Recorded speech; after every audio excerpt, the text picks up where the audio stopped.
When people think about musicians, they think about spotlight. The frontman, the headliner, the name on the marquee. That is the story we are sold. But today's conversation is about a different path. The guy behind the scenes, the one who gets the call, the one who shows up ready. Because there's a version of success that is not loud. It's consistent, it's reliable, and it's built over decades. Today, I'm sitting down with Frankie G, Frank Grocholski. Yep. Got it. Got it. A professional guitarist, as you can see, a session player, and what the industry might call a hired gun. Mm-hmm. He knew what he wanted to do early, and he never took his foot off the gas. We're going to talk about the path, the grind, and what it really looks like building a life doing what you love, because life is too short to wait for someday. So Frankie, Absolutely. Welcome to Retire Southern. Thanks for having me. What are you holding in your hands right there? My trusty Paul Reed Smith NF53. Is that your go-to, your baby? This year has been since I got it. It's gotten some mileage, in the past. I think I've had it for 6 months now. So we're sitting here on the front porch of Rock and Bowl. You guys are Cowboy Mouth playing a show here later tonight. Yesterday, you guys stomped the stage at Jazz Fest. Fred said it while he was on stage. 35th consecutive Jazz Fests in a row. Like, not too many bands have pulled that off. And we're going to get into all that, but I want to take a step back and let's go back to Frankie's roots. You didn't grow up in the South. You grew up on the East Coast, New Jersey, Maryland. Paint that picture for me, kind of like in your formative years. Where were you? What were you doing? Yeah, so I started playing guitar really young. Kind of came from my mom, not a musician, but a music appreciator. Yep. We were just outside of Asbury Park, right by Sayreville, where Bon Jovi's from. Yeah. And so Trickster. Yeah, Trickster, Skid Row, all Right. those bands. Like, my first concert that I went to was Skid Row, Trickster, and Bon Jovi at the Meadowlands. What year was this? 88, so I was 5. So is this like when Slippery When Wet was like the big thing? That and then I think it was the New Jersey tour. But, I mean, my mom always had musicians over the house and doing jam sessions. And the cool thing that I noticed really young was you'd have kind of the glam guys that were, I'd say, in character all the time with the big hair, but you also had the guys were also kind of like flannel and, but they were all just playing music together. Yeah. So it was just really cool thing. And like, they'd go anywhere from the Beatles to Metallica and everything in between. Yeah. So seeing people just not knowing each other and coming together and being friends and playing an instrument, that kind of drew me to it really quick. So you got your first guitar at 3. Yep. 3/4 size Harmony. Yep. I believe. Do you still have that? I still have that. You do? I still use it on sessions from time to time. Really? You got your first guitar at 3. I think most of us, like when we learned how to play guitar, it happened somewhere around middle school. So my grandfather had a Gibson acoustic, like an old B10 or something like that. And so that's what I learned to play on. But I remember like the first time I went to, a shop to buy my own guitar, and I bought like a 1955 reissue Telecaster. It was still like made in China. Awesome. It wasn't pre-CBS. It was not vintage. What was the first guitar that you really remember like spending your own money on that you bought? So it was fun. I was just looking at a picture earlier today because I have a friend coming out that I haven't seen in a few years. But I bought an Eric Clapton Fender Strat. Wow. At Guitar Center. Their scratch and dent sale. Like, I was already, gigging a little bit and, making money. I was also working at McDonald's with some friends. I was 15, doing the normal high school thing, and were you on the fries, or what'd you do? Did it all. Did it all. But man, I was saving up, and like we went. I think it was only like $600 at that point, and I begged my mom because I was starting to put money away. I begged my mom to get the Guitar Center credit card because it was no payments, no interest for 24 months. It's basically free. And I was like, okay, if you get that for me, I will pay it off in 2 months. Right. And I did. Awesome. But that was my main guitar for a while. And I love that thing. I learned how to play a lot of country gigs on it. I did a lot of blues gigs, pop rock, anything that would come through. I was able to get by with just that guitar. You learned how to play at first by ear. Like, I think you went to the mall with your mom and you got 3 tapes. What were those 3 tapes? So first tapes I remember getting with my money. So I got Nirvana Bleach before Nevermind came out. Okay. Like, solely based on the album cover. I bought that. I bought the Beatles White Album because I was already a Beatles fan. Yeah. And I bought Metallica and Justice for All. And I sat and I stretched those tapes out so bad by learning everything I could by ear off of it. So did you ever take any formal lessons at all? I took a little bit in high school. I auditioned for the jazz band and could get around a chart, like chord-wise. I could fake it. I couldn't read any of the melodic stuff. So I tried to fake my way through a sight reading, and my music teacher's like, come on, man. So I spent an entire summer taking lessons with this teacher named Graham Gold, and I came back reading really well. I forced myself to not only read for guitar, but you could give me something for a saxophone and I could transpose it on sight. I still didn't get into the jazz band. That's terrible. Was that a hard moment for you, not making jazz band? It was kind of like one of those like, man, what's going on? And so a teacher in the school, their son got the guitar chair, and I was just like, At that point I was already gigging, so I was like, it would just distract from what I was already doing. But I made all county and all state, so that was cool. They gave me the opportunity to do that, which was really awesome. That's awesome. What was the first song you learned how to play, like, all the way through? Do you remember? Being a Jersey kid, I think the first all the way through was Bon Jovi tune, the... Shot to the heart. You Give Love a Bad Name? Yeah, You Give Love a Bad Name. I couldn't remember, But I remember getting through that, and, some of it was single notes because my fingers just couldn't make the chord shapes yet. But, that would be the first one all the way through. So you just, like, play along with radio and just try to, like, keep up, basically, and, like, learn what rhythm felt like? Yeah, it almost became a game that I would just... Probably around 8 or 9 is when I really started getting into that, where I would just randomly put a station on the radio and try to figure out the song before it was over and see if I could play it back. Sometimes it worked and sometimes it didn't. Yeah. At what point did, like, your mom start to notice, man, like, this kid's got something? She always, from the beginning, was supportive of it. And with her being friends with a lot of the different bands, like, by the time I was 6 and 7, I was getting on stage with some of these bands and playing a song. Wow. Sports took over for a little bit. What'd you play? I played baseball and tried soccer for a season. That was not my thing. Ice hockey was my sport of choice. Really? I played that all through high school and everything, and was really, really invested in it. And it was a lot of fun. Yeah. But I still have my teeth, so I'm... That's a win. Made it out when I needed to. Yeah. So kind of guitar got split in time between that and mostly, early teenage years. But 14 is when guitar became the focus of everything again. So eventually you enroll in the Berklee School of Music in Boston, but you didn't stay. No. Why not? So I had a really good opportunity with a band that came in and was willing to put me on salary, take me on tour in Europe, and we did that. Opened for Pantera on a couple shows, which was cool. Okay. Moved to LA to record a record. That it fell apart as quickly as I got the gig. Oh man! Ended up moving back to Baltimore and hooking up with some great musicians. So I wasn't even 20 by the time all that kind of came and went. That's amazing. So you have that experience, right? And you said it kind of fell apart as soon as it manifested. At what point did you know that you wanted this to be your career, right? That you were all in? 13 or 14 was kind of the time that I was like, that's what I want to do. That's when I started learning about Michael Landau and Brent Mason and Larry Carlton, Steve Lukather, all those cats that played on all the records. Right. And these are all studio, like, session guitars. Yeah, right? And then they do their own music. So I was like, man, this is really cool. You can do your own thing, but then you can go and support all these other artists and help them find their vision and help it come to light and have this really cool collaborative thing. I was like, how do I do that? Yeah. How do I get into that world? How did you end up touring Japan at 21? I was playing with a band called Plunge. It was a co-build between us and SR-71, and we actually did a USO tour.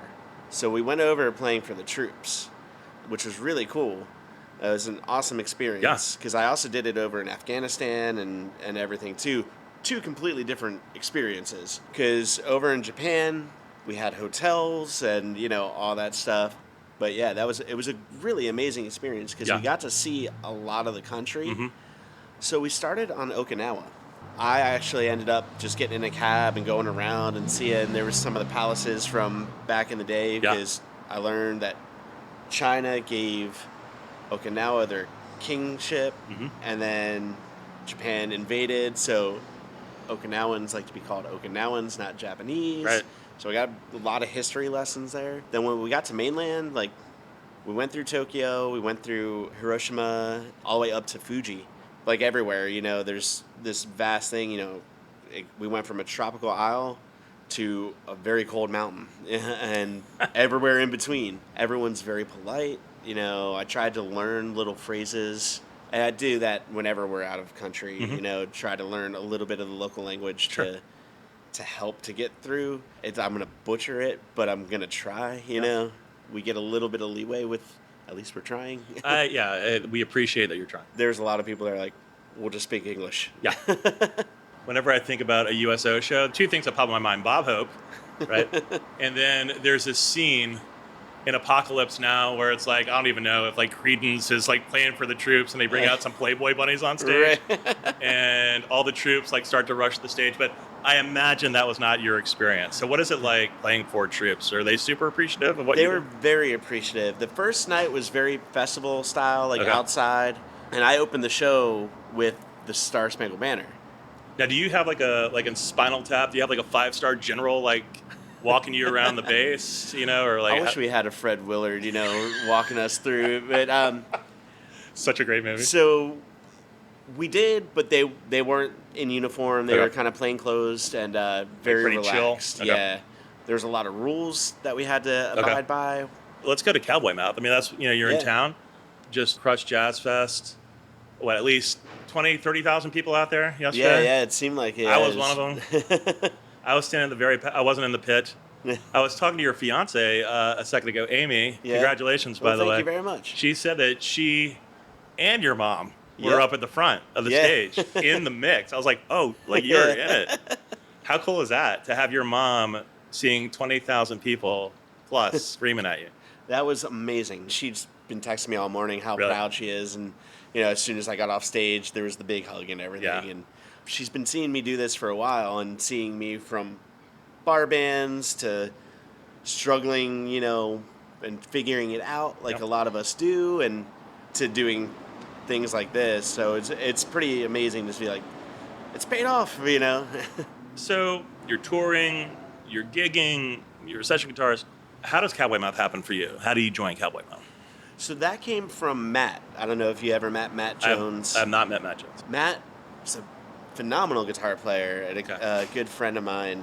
And a lot of bands, you have your subs. He was going on vacation and asked me to play a couple shows for him while he went and did the family thing. And I came in sight unseen to the band, and I wasn't really familiar with him. I knew Jenny Says and Believe, but that's pretty much where it ended for me. So I learned all the songs. I'm a meticulous note taker. So I mean, did they send you here's the playlist, or what did they do? Or So Matt sent me songs, and then Fred sent me a different set of songs. Awesome. That's what Fred does. Learning 30 songs or something like that in a matter of a few days. So you're on the plane. Yeah, I was. And you're looking at charts, and you're. Yeah, I wrote everything out. I had my playlist, and I'm looking at my charts to make sure. And I get to the point where you need this kind of delay on this part. You have this kind of tremolo, and at this tempo, right where it comes in. I wanted to be sure. And I end up learning all the guitar parts just because why not? You're already doing the work. Might as well be comfortable with everything that's going on. So I filled in for Matt a few times. After the first show, Fred saw that I had the work ethic, and I came in. And, of course, there's some things live that you don't know how they do it. Matt gave me the heads up. He's like, look, just keep playing. That's pretty much your job, is you don't stop playing unless Fred says stop. And when he told me that, I was like, got it. That's how it went for the most part. But I filled in for Matt a few times, and then Fred called me and asked me to fill in for Griff. And I kind of bounced back and forth between the guitar positions. whenever someone needed to be out for something. Those are big shoes to fill, Griff shoes. Yeah, I mean, I'm about 9, he's about 11. So. But, I've been very lucky in that Fred and the rest of the guys trusted me to come in and do the job the way it was supposed to be done. And, Matt got an opportunity for work coming out of COVID, and Fred asked if I was able to join full-time. So that's how I got into the band. But even then, I was reading this, I think it was on Cowboy Mouth's Instagram feed. Before you got on stage with them, you're on a plane, like you're flying to Minnesota. You meet Fred in a hotel room. And I'm just going to ask, like, was he wearing like a bathrobe or a smoking jacket? Like, what was he wearing? It was just normal Fred attire. It's just like a sleeveless shirt. And shorts. And some Umbras or some shorts. So you said you played like 1.5 songs, and he's like, all right, what songs did you play? Do you remember? Jenny Says, because that riff it's got to be there. And there's a little nuance that a lot of people don't get in it. Can you share that or no? Sure, yeah. So like when you play it, there's this little like hiccup. Okay. That that muted note in there yep. gets lost sometimes. So it's not, you don't hear that note happen twice. So that has to be there. That's really cool. So little things like that, Fred wanted to he's like, between that, he saw all my notes. I think Believe was the other one. It was either Believe or New Orleans, where it's pretty much started by me with a strumming, acoustic or clean guitar tone, just to really start driving. So he just wanted to make sure I had the strum patterns right. Yeah. And when he heard that, he felt safer and was like, okay. I could see this guy did the work. Yeah, so I watched you guys yesterday, and I love all the songs. I personally really enjoyed the release of the new single, Patty with the Rose Tattoo. I thought that was the way that Fred introduced it is. This may or may not have been my first experience, right? With Verisex. That was gold. But yeah, man, like I was really paying attention to you, and you were playing like so clean. And when you guys played "Take Me Back to New Orleans," like, I mean, the whole crowd was like zoomed in on that. When you're on stage and Fred's doing his thing, and everybody's just feeding off of each other. What's your favorite song to play, or like, what are your favorite moments in the show? There's a lot because there's so much interaction between the crowd. I love playing Jazz Fest, but having all that space Separation. Is such a weird thing. It's not a typical Cowboy Mouth experience. Yeah, and there's a lot of energy. Everybody's into it, but there's a difference having people on stage versus, or up against the stage, I should say, versus back that far. But seeing people, throughout the entire show, you see people singing all the lyrics. Yeah. Even some of the new songs, I've been seeing people singing along, and I'm like, man, that is so cool. Yeah. And with this band being the age that it is, you see a lot of generational things, which is really cool. So people that are the same age as they were teenagers or in their early 20s when the band hit it, then they're with their kids who have kids. So you see the 3 generations singing songs together. That's a constant throughout this set. That's really cool. That I love seeing. That it really makes you feel part of something special. Yeah. So you live in Temple, Texas now, which is north of Austin. Yeah, right? I'm actually in Waco now. I'm in Waco. So just north. Everyone knows the stories of Waco. Of course. It happened outside of Waco. Yeah. But it's a great area. It's pretty quiet, the neighborhood I live in. And what drew you to Texas? So I've always been a fan of the Texas guitar players. Okay. Some of my biggest influences were Eric Johnson, Stevie Ray Vaughan, Billy Gibbons. I was going to say, I was feeling a little Stevie Ray from you yesterday with the vest and the hat. Yeah, I was like, you just need a couple more feather plumes coming out of there, and you got it. I'm not as ostentatious as Stevie. Yeah. But yeah, I just, coming out of COVID, I just needed a change of scenery. I'd been in the Baltimore, D.C., Virginia music scene for so long, and I still have a lot of friends there, and I just needed a change. Austin is really expensive. I did the city thing when I was in my early 20s. It was fun then. I don't want to live in a city anymore. Gotcha. I'd rather be city adjacent. Yep. As long as I can get to an airport, I'm good. But yeah, I moved up to the Temple area and fell in love with that area. And when Amy and I started dating, she already was living in the Waco area. And okay. It's worked out great. Okay.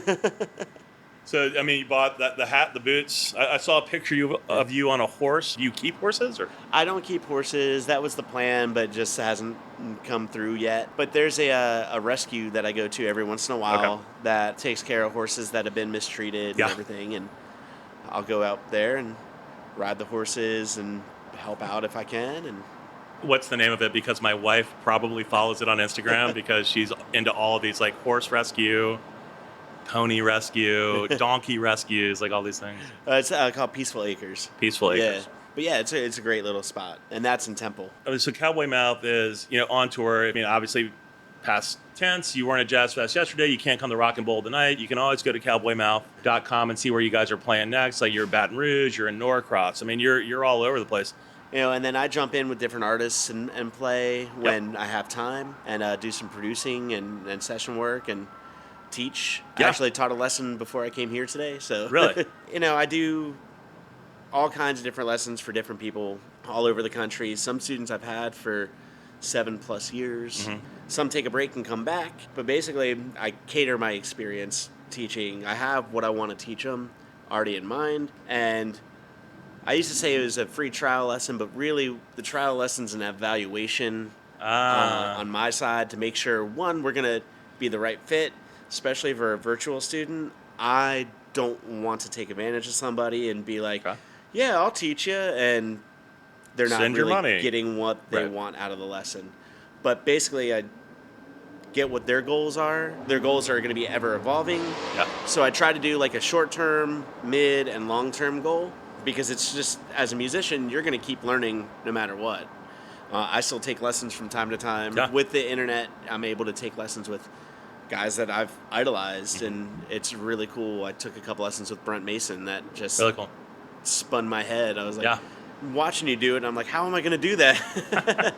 I've actually been working on a new thing where it's going to kind of be a pre-recorded lesson and take you through an experience, and there will be different tiers to that, where it's, if you want a live weekly weigh-in, you can send me what you've been working on, and I'll send you something back, or we'll just get on a Zoom and talk through it. Every lesson has a couple modules, and then a performance side of it, because that's ultimately what we want to do, is perform and write and be creative and let go with the instrument. So being able to go, okay, here's how you use these techniques and these things. Here's a track that I built specifically for you and for this lesson. Have fun. And so that's a slow rollout, but we're getting to the point where it's going to be a launch. If you had to quantify it or guess, like how many people do you think you've taught? I've taught probably upper hundreds of kids. Okay. I worked with the School of Rock for a long time. Very cool. Okay. I was the music director, and the School of Rock was the thing before the movie. There's this guy, Paul Green, in Philadelphia that started the school. I was already teaching with performance in mind. So one of the first questions I always ask students was, what song do you want to play? And they're like, oh, it's too hard. I'm like, no, what song do you want to play? I don't care if it's Yngwie Malmsteen. First lesson, we're going to get you playing a part of that song at some point. So all my students walk away playing something that they wanted to play. That's awesome. But the whole goal was, with the School of Rock, every quarter, you went out and played a show. And it would be a theme. It would be like, the Beatles was one of the first ones. So we just picked a list of Beatles songs. You cast the kids. Didn't matter their skill level. They're going to get through the song together. You're going to have some of the more experienced kids playing with some of the beginners so they can help each other out. It kind of balances.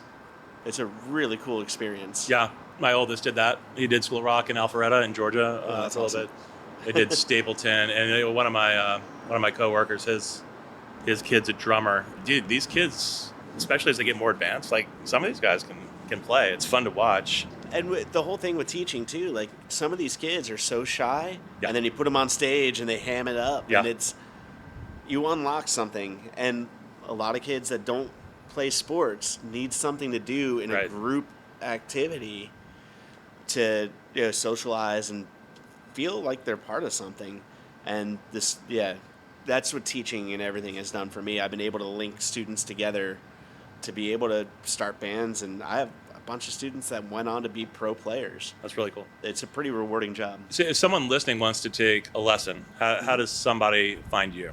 You can go to my website, frankgrocholski.com, or send me a message through any of my social medias. Yeah, so you're on all of them. You're on Facebook, Instagram. Yeah, I do all of them. I have a TikTok. I have not done anything with it. Yeah, I haven't TikToked yet. I haven't gotten into that.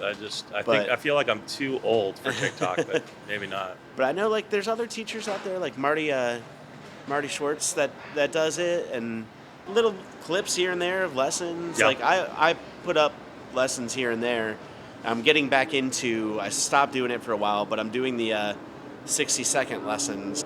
I'm going to start doing that every day, where it's just going to be an Instagram story, 60 seconds. Right. Here you go. Back to Cowboy Mouth for a second. Whether it's New Orleans or you guys go all over the place, what's your favorite city to go to, favorite venue to play? That is a loaded question. Yeah. You don't have to say New Orleans. You don't have to say Rock and Roll. I'll say one of my Rock and Roll is always fun because we get a lane and and the experience. They treat us really well here. That's really cool. My first show in New Orleans with Cowboy Mouth, I was filling in for Griff, and Matt gave me a hard time because he's like, "Man, I had to work to get to this," but we played Tipitina's. Oh wow! And that was my introduction to playing in New Orleans. How cool is that? We've played there a few times, and that's one of my favorite rooms for the history and everything like that. And the crowd's always energetic. I love having the balcony. The 930 Club in D.C. Okay. That's one of those ones that I went and saw a bunch of shows when I was in high school. So when I got to the point where I could play there, I mean, it's always, and they give you these little cupcakes with 930 in the icing, and I have a sweet tooth, so that's always... That's the easiest way to get to me is, something sweet. Sweet. So, okay. Yeah, I mean, I've gotten to play Red Rocks before, and that's an experience. Wow. I mean, there's nothing like it. Yeah, I want Cowboy Mouth to play that that venue.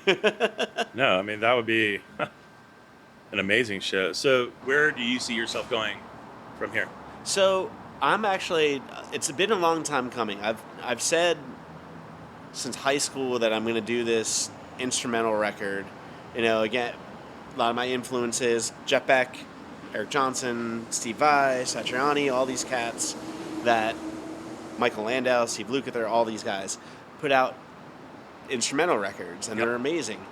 It's been a long time coming. I finished it during COVID, but COVID brain kicked in, and I just kept listening to it. And instead of releasing it and letting go, I would find little reasons why not to do it. Okay. So I scrapped the whole record. I deleted everything. Oh, man. So I started rewriting and finding new inspirations in different places and taking some inspiration from that experience.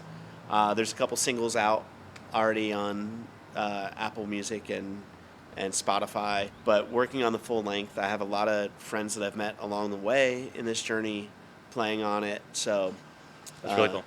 It's going to be 12 songs total, and hopefully do some gigs with that. It's something different, a lot of fun. I still am working with other artists and producing and doing that. So I just want to keep doing that so I can make guitar my job. Yeah. You get plugged in these situations, like, where, like, hey, you have to, like, learn all these songs. Like, how much can you just, like, ad-lib, or if someone says, hey, we're going to play blank, you can just, like, hey, man, we're going to do Folsom Prison Blues. Right. Like, can you just fake it, or, like, do you know it, or, like, how does that work? I have faked it on a lot of gigs. That artist Kim Carson I played with, sometimes she'll just pull out some old, like, Fair and Young or something that I'm not familiar with. Right. And she'll tell me what the chord changes are, or she'll she'll kind of pull you to the side before and be like, all right, this is going to be in the key of E and blah, blah, blah. Well, it'll happen on stage. Right. And she'll just go, D-Dog, and kicks on the 5. Wow. And then we're in it. But what I have learned over the years in a situation like that, I pull my volume back a little bit because, I don't want to be, to quote Buddy Rich, clamming it up, all over the place. I want the artist to feel secure, and I want the song, I'm playing guitar. It's my name too. Like, I want the best performance possible. So I'll hang out a little bit and listen, and I'll be, instead of playing a full rhythm, I'll do like the R&B kind of stab chords where I'm like, okay, that's the one that's the 6, Got that's it. the 4, that's the 5. I'll intently listen, and I'm playing, and then I'll open up as the song grows. My part will grow as well. Awesome. So, yeah. Cool, man.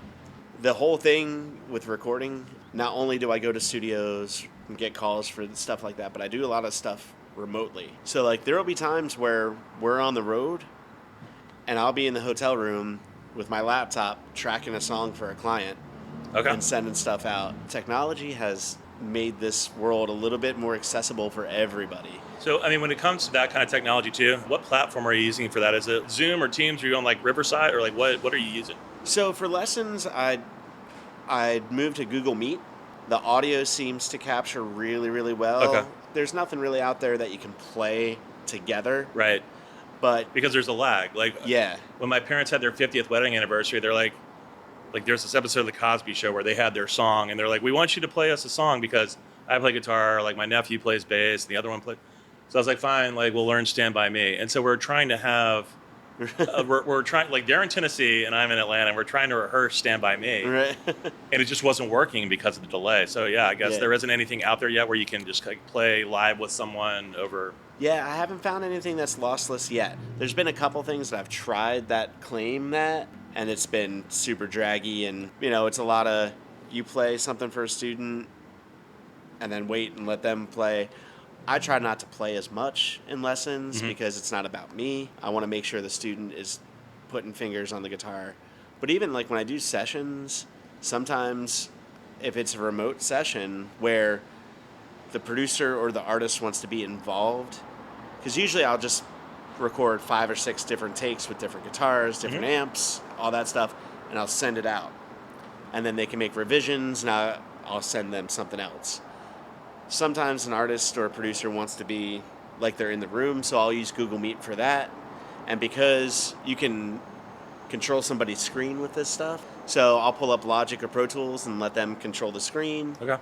So like if they're not hearing exactly what, they can hit stop and go, hey, try this, just like we were in the studio. That's really cool.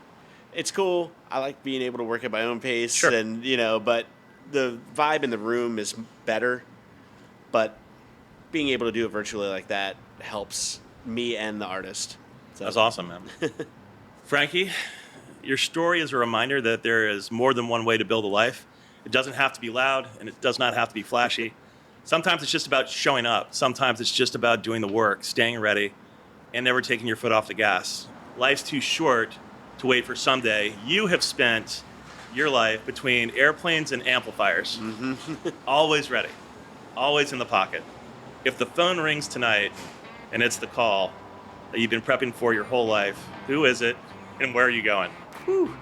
Man, it would be Paul McCartney. Okay. And you're doing the Sphere or something? Good. Yeah, let's say that. That would be awesome. I'd love to do the Sphere. That'd be Sphere with Paul McCartney. I would absolutely go to that show. Well, man, I really appreciate your time today. Thank you. Well, thank you. And I hope you have a kick-ass show tonight. Yeah, it's going to be a blast. Thank you so much.